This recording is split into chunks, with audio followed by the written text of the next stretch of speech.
Hello, it's Peter Wright and Kathleen Beauvais in Ontario, Canada, with another episode of the Yakking Show. This is the show that brings you business tips and ideas. First, let's introduce co host Kathleen. Hi, Kathleen. How are you today? I'm doing great, Peter. Thank you so much. And thank you all for tuning in today. We so appreciate you. And we are so privileged to have Crunch Ranjani today on the show. Crunch is a chief content writer and founder of Crunch Ranjani Content. And today she will be yakking with us about content creation for purpose-driven professionals, entrepreneurs, and changemaker. Welcome to the show, Crunch. How are you today? I'm doing fantastic. Thank you so much for having me here. I'm so excited to chat with you and yak with you. Wonderful. So to get us started, Crunch, can you give us a little bit about your background and what led you to start your own content creation business? Great question. So story starts maybe like 10 years ago when I first started traveling and I was backpacking around South America and just enjoying my life. And I was traveling on my savings. And at some point, as savings do, they ran out. Yeah. And I was like, well, I have to find something to do so that I can keep traveling because I wasn't ready to stop traveling. And it so happened at that point, someone reached out to me saying like, hey, Crunch, I've read your travel blog. Would you be interested in writing show notes for podcasts with me? And I was like, I have no idea, firstly, what a podcast is. Secondly, what show notes are. But okay, sounds interesting enough. And I'll give it a shot. And from there, I kind of like got started in the online business world, kind of writing podcast show notes. And then that kind of evolved into like writing other forms of content for small business owners who were, looking for a writer, because writing and creating your own content for your business is basically like a full-time job that nobody's paying you for. That's Right. right. So I started offering this service to more and more small business owners.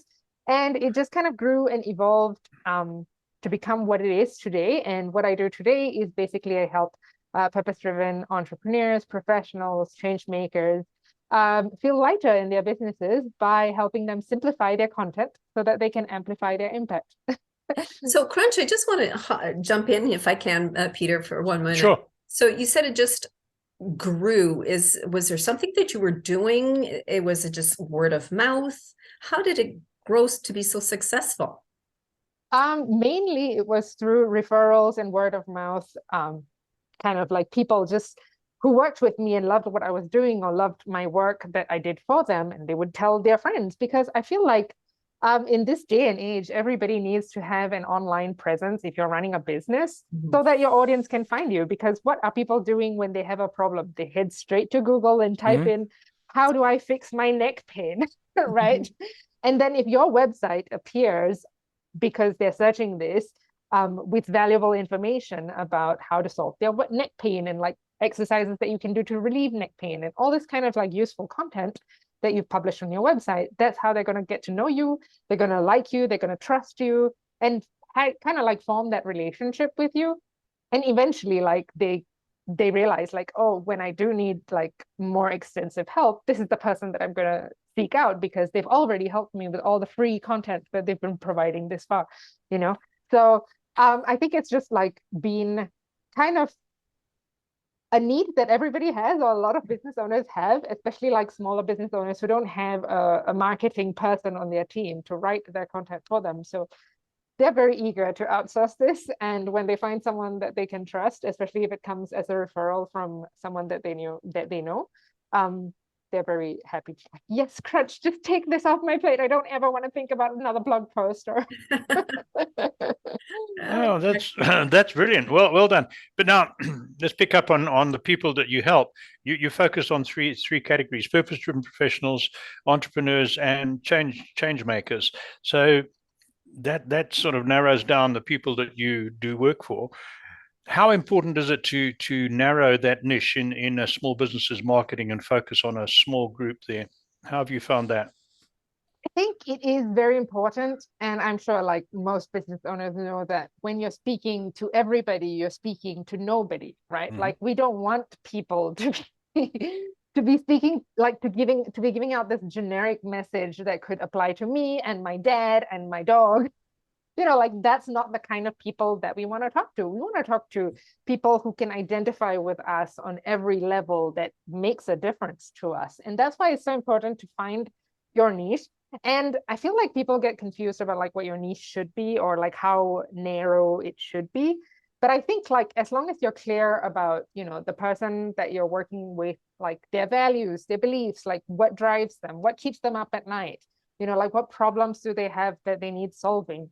These are the kind of questions that you want to answer. And when you can figure out how exactly your solution or your unique personality or your unique, perspective on life fits in with them and the problems that they have, that's when you find that niche, right? Like that's the perfect niche that you can work with. And like people will be like, oh yes, Crunch understands exactly what I mean. When I'm sitting, she understands exactly how I feel when I'm sitting in front of my computer and staring at that blank Google Doc with that cursor blinking. And then you're just like, oh no, it's mocking me. It feels, it's judging me. And then you just like click out of it because you can't stand the judgment from that cursor. And, like when I say things in that specific way, I'm not just talking to people who are like, oh, I don't know what to write on my content. I'm talking about a person who has experienced this very like visceral experience of, having that moment of, oh my goodness, what am I writing? This cursor is mocking me. Right. And Right. it triggers that incentive to like want to work with them. So once you have your niche, and you're very clear about who you serve, like it becomes so much easier to speak to them because you can talk to them exactly like how they would speak, Right. Very good. So you actually work with people from all over the world. So are there any significant differences in content preferences between North Americans, Asian, or European clients? I would say that the short answer is no. I mean, in terms of communication, like the words you might use are different, perhaps. Like you might write things in a slightly different way to capture their tone or to speak to their audience in a slightly different way using like different terminology, for example, or different slang or whatever. But I think ultimately, in terms of content preferences, people all over the world are eager to get valuable information that is useful and timely, that speaks to their problems and offers them a solution at the moment that they need the solution. So I think keeping this as, at the forefront of your content creation efforts, like regardless of whether you're in North America or Europe or Africa or Asia or wherever in the world you are, your audience just needs people to solve their problems, right? So if you're thinking to solving people's problems, you're always going to be relevant and you're always going to be interesting to the people that you're serving. And I think the other part of that is also that people these days are I think we're exposed to so much information and so much advertising and so much, messaging from all kinds of brands all the time that we become very kind of attuned to whether people are trying to sell us. And second you get a whiff of like, oh, they're trying to sell us, it's just like, okay, I don't want to read this anymore. So I think the key with whatever kind of content you're creating in like wherever your audience is in the world, the key is to to present your information not in a way that you're like selling to them, like not that, I'm going to share this information, but with the caveat that I'm going to sell to you at the end of this, because people don't like that. I'm sure you've been at the receiving end of this, and it feels really disgusting. It's just like, oh, they don't see me as a human. They see me as, as money in their bank account. And it makes you feel really gross. Right. So like if you avoid that and, present your content or copy and, all the information that you're sharing with them with the real true intention of actually wanting to help people regardless of whether they buy or not, that's when people will be more inspired to buy and work with you eventually. Maybe not like immediately, but down the road, like 3 months, 6 months, a year down the road, once they've built that relationship with you. And the importance of being authentic and genuine. Exactly. And that has to come through in the content, right? Yes, absolutely. So you've talked about the message, the importance of the message, and setting out to help people. What are you seeing in trends in content preparation as far as structure, design, how it's put together in the website. Are we seeing trends emerging? I'll throw one in that I noticed was the sort of minimalist design of websites that came in not that long ago. I see a lot of companies seem to be backing away from that slightly and putting a little bit more color and content. So what are the trends you can tell our audience about? I think one of the trends that I've noticed is that people really resonate with content that speaks to them on a very personal level, or like that they know that somebody is speaking to them personally. So like, for example, I think this is something that bigger brands like Nike and, you know, those brands with like multi-billion dollar marketing teams that they have started doing is that when they send you email, the email comes from Terry at Nike, because that makes it feel more personable, that Terry from Nike is sending me an email, not just Nike, the giant corporation, is sending me an email. You know, because we want to have that personal connection with other humans, right? Like we're 3 years into a pandemic and we've spent the last 2 years and a half or something just being stuck behind screens, right? Like we're craving that human connection. So more and more, I think brands that show up with their people, like the humans that are behind the brand, when you put them front and center, those are the kinds of things that are going to make an impact on your audience. Like people are going to speak more to that, to those kinds of marketing efforts, whether it's, you know, like a day in the life of our intern, Susanna, or, you know, like it's not really how your product or service can solve their problem, but you are showing them that, hey, if you buy from us, Terry, the intern, or like, you know, Susanna, the intern, or whatever, they're going to have some sort of benefit, like you're actually helping them. Like, so I think that's become one of the focal points of marketing efforts recently. The other thing that I've noticed is also that like values have become very front and center, like recently in the last couple of years, that people are moving more towards brands that showcase their values, their beliefs, like what they're doing to, you know, solve the problems of the world, so to speak, right? Sure. And we want to buy from brands that we have the same kinds of values. Like I'm not gonna, as far as possible, I try to avoid Amazon because I don't agree with what Jeff Bezos is doing. You know, like sometimes it's unavoidable because like there is no other alternative, but as much as possible, I try not to, because I just don't agree with how they treat their workers and all of that. So that's important to us.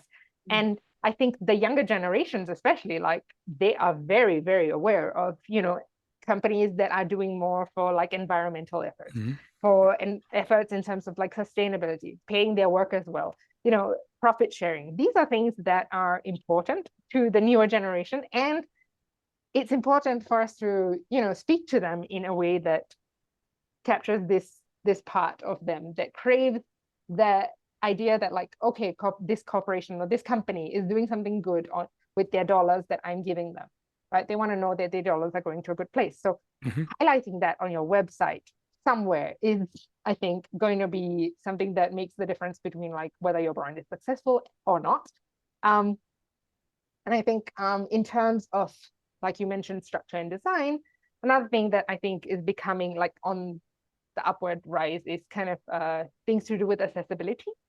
So that's been a conversation that's been happening recently in the interwebs about, you know, making content more accessible. How can we make a podcast more accessible? By putting a transcript on the website so that people who can't hear have access to like reading it, or to put alternate text on images so that people with visual impairments can have access to what's in the image, right? These kinds of things are coming to the forefront, and if you're not doing these things, you're gonna fall behind, and you know, you're losing out on, I think like there's some statistic that I can't remember right now, but it's something like an incredible number, like a percentage that's much larger than we would imagine, are people who have accessibility needs. You know, like whether that's visual or auditory or, you know, any other type of accessibility needs, they make up like a huge portion of our population that we don't kind of cater to when we only focus on putting out videos, or with videos without captions, for example, or podcasts without transcripts, or we only focus on writing things or putting up images that don't have alt text. We're leaving out this huge market segment. Why would we do that? Why would we intentionally, voluntarily shrink our audience when we can very simply, like, it doesn't take a lot of effort to make our content more accessible. And, once you've built in the systems and processes to create accessible content, you just keep doing it in that way. And ta-da! Yeah. And there's another one, thinking about while you were talking there, that still, and I'm sometimes guilty of this myself, particularly older people forget that most of younger people access websites on their mobile phones and not on a computer, right? And a lot of businesses don't optimize their websites for access by mobile phone. There's another very good point too. Good, thank you. Absolutely. What has the impact of AI generated content been on your business? Do you see it as a positive or a negative? That's a question that I think a lot of people are keen to ask, like copywriters and content writers, because they're like, oh, why would I hire a copywriter or a content writer? Because, ChatGPT can do the same thing for me. And there I would caution you that if you depend too much on ChatGPT, you are the one who's going to be losing out. Because firstly, I think like one of the biggest things to keep in mind is that Google is currently penalizing AI generated content, or this is what I've read in like industry reports and stuff, that Google is not prioritizing content that's been created by AI. I don't know at this point if that's, anything that comes out of a chatbot, like that you've copied and pasted over to your website, like if that's the only thing that's being penalized, or if, you use whatever ChatGPT or an AI produces for you and edit that in some way, and then use that on your website, if those are still being penalized as well. That's not clear to me at this point, but that's something to keep in mind, that if you are putting content from AI on your website in the hopes that it will help you rank in SEO, maybe that's not a great strategy, unless you have, an SEO expert or a copywriter or a content writer kind of look over your content and help you edit it for SEO optimization.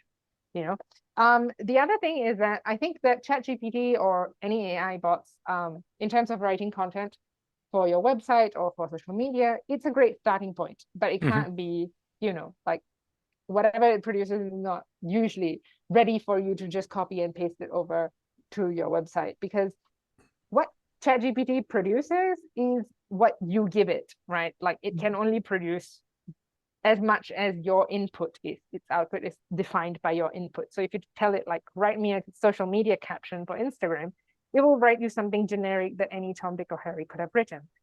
Where that's lacking is that it doesn't capture your personality, like your brand values, your brand voice. None of that is being captured. And then your audience is also kind of like, oh, Crunch does not speak like this. Who wrote this for her? So that's something to keep in mind. And I don't know, it's a good starting point for you to kind of generate ideas or do a little bit of research or, that kind of stuff. But I wouldn't depend on it entirely for all of your content creation needs. So I think for me personally, as a content writer, ChatGPT has been an interesting kind of tool that I'm enjoying playing with. Because I do think there's benefit. Like if you know how to work with ChatGPT, it can produce some things that are quite decent that you can, elaborate on or tweak and edit and, get something for much less effort. Right. Yeah, no, you're absolutely correct. We do that to generate content, but we never publish anything as it comes out of ChatGPT. We change it quite a lot, and what we've noticed over 3, 4, 5 months using it, it tends to produce a lot of stuff from the same mold. So if anyone, for instance, if we were to rely solely for YouTube descriptions, they would look at this and say, oh, these guys are using exactly the same template for every different episode. So sometimes we discard everything, sometimes, but we always edit a lot. We don't just put it out there. We've also found, and I found following other marketing guys, that ChatGPT in particular sometimes invents things that are not real. Right, we've had several examples of that. Somebody asked, give me 5 sources. I can't even remember what it was for this, and it came up with 5 sources, and 2 of them were totally fictitious. Right, they were not genuine. So exactly. Another reason you've got to be a little bit careful with some of those. So our audience, Crunch, our audience is mainly entrepreneurs, small business owners, solo professionals, and some corporate marketers. But let's focus on the small business owners and the sort of categories of people you look after. times are somewhat unsettled at the moment, and I don't like looking at negatives, but a lot of people are worried about inflation, the crash of the dollar, war in Ukraine, all sorts of things. So things are a little bit unsettled. But what's one tip you would give our small business audience that they should focus on today or tomorrow to try and improve their business? Um, that's a good question. I think my biggest tip for business owners in this climate is that you should still remain consistent with your content and how you show up for your audience. Because like, okay, maybe people are not ready to spend their dollars right now, but in 3 months they will be, or in 6 months they will be. And at that time, you've spent this entire time kind of like communicating with them, providing them with valuable tips, information, and all kinds of value. And they will remember that 6 months down the road when they're ready, like, oh, look, I have all this money now to spend on whatever it is. I'm going to spend it on the guy who's been, sharing with me all this information, who hasn't just like disappeared and ghosted on me just because like he thought that I didn't have the money to spend, right? Because like that ebbs and flows, but what's important is staying consistent through all of that. It's kind of like investing, right? Like the market goes up, the market goes down, you lose some, you win some, and the outcome at the end is always better than when you started, right? So I think like on that point, something that I think people get confused with or get kind of overwhelmed with, especially when it comes to like sharing content, is they think that being consistent means being constantly on social media or online. But that's not true, right? Like you can be consistent without constantly spending every single minute on social media. You can be consistently producing one podcast episode a week or one blog post a month, but you do it every single month. You do it every single week. People know that rhythm. People get to, understand that rhythm, and they trust that every Tuesday at 9 a.m. there's going to be a new podcast episode. They come to rely on that. And then when you disappear on a Tuesday at 9 a.m., they're like, their whole life falls apart. That's a bit of an exaggeration. But, like, that's just what I mean. Like, consistency helps you build that relationship. And when you fail to show up, like, people lose trust in you and they start, like, depending on your podcast, for example. But that doesn't mean that you have to be online on Monday, Wednesday, Thursday, and Friday. You just have to show up on Tuesdays. Yeah, that's right. And if you don't show up on Tuesday and they want to listen to a podcast, they'll go and find another one to listen to, and they might stick with that one, right? So because that other person's not ghosting them every 3 weeks. That's right. No, very good point. Consistency. Yeah. Kathleen, back to you. Absolutely. So Crunch, if I was to call you, to contact you as a client, what initial steps would you take with me? Great question. So I love to make sure that we are a fit for each other. I mean, I'm a good writer and I'm sure you have a fantastic business, but sometimes we're just not a fit, right? So we'll hop on a call. We'll talk about like your content needs or your email needs or whatever it is that you're looking for support with, and then come up with like a package for you. And then we'll do a trial. I always do like a trial project with them to see like whether you like my style, whether I like working with you, whether, like it's just a match made in heaven. Right. So after that, then we'll decide like whether we want to go forward or we part ways on, like friendly terms, like, yeah, great, but not for me right now. Right. And then like if we decide to work together, it's usually like a 6-term retainer contract, because I often have to spend a lot of time kind of like going through like your podcast to get your voice and to learn your brand voice, to learn all of that, kind of like make sure that I have your voice in my head when I'm writing for you so that it sounds exactly like you. And your audience isn't just like, who have you hired? Like, which chat GPT is writing this article? Yeah. Right. So it is a lot of investment on my part. So on my part. So like I like to do a longer term working relationship. And I also find that especially with content, the returns kind of like show up a little bit further down the road. It's not like you post an article today, you're going to get 20 leads tomorrow. That's not how it works, right? It takes 3 months or 6 months for like search engines to realize like, oh, you're putting out content consistently and it's valuable content that people like. So we're going to keep showing this to more people, more traffic to your website, more leads, more clients. It's, like a trickle down effect, and it does take time. So having that 6 months relationship works. Yeah, you're correct. We were talking earlier today or yesterday that I picked up one of our episodes that we published at the end of mid 2020, another one early 2021 on a certain topic. I just noticed from our website that those, because all our podcasts go onto our website as well, that we had viewers on those 2 years later. So it shows you the value of evergreen content. We get a lot more that go back 6 months, 12 months, people going to look at them. That's the value of evergreen content, right? Absolutely. Yeah. So here's one for you.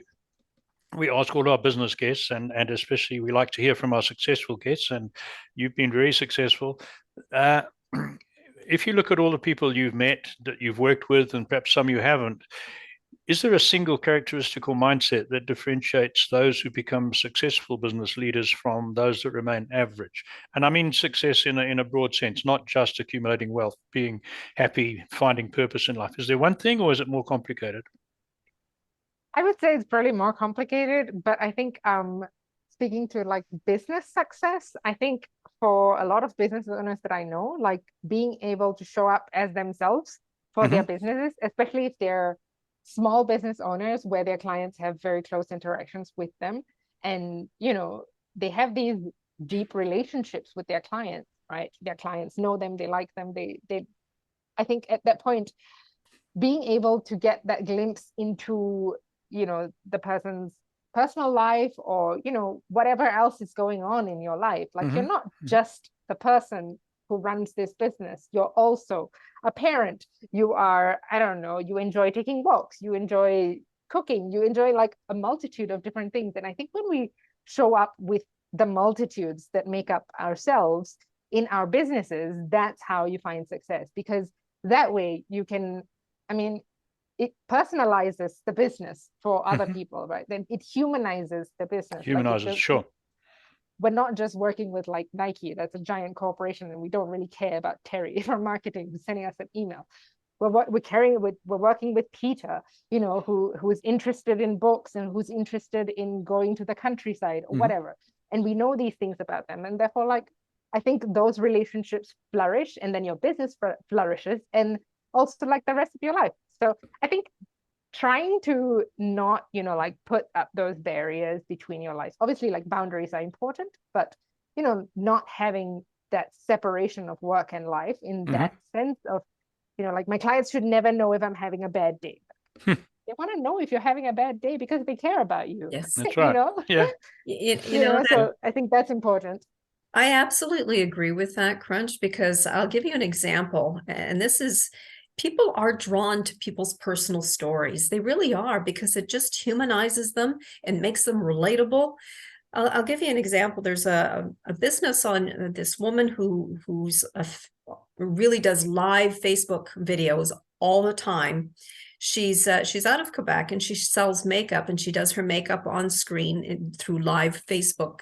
But she's more than that. She gets on camera and she talks about her children. She talks about illnesses that she may have had, or she's traveling, and you're going on vacation with her because she's videoing her vacation. And do you know, her sales jumped up, and she was talking about this, from $250,000 to $2 million. What?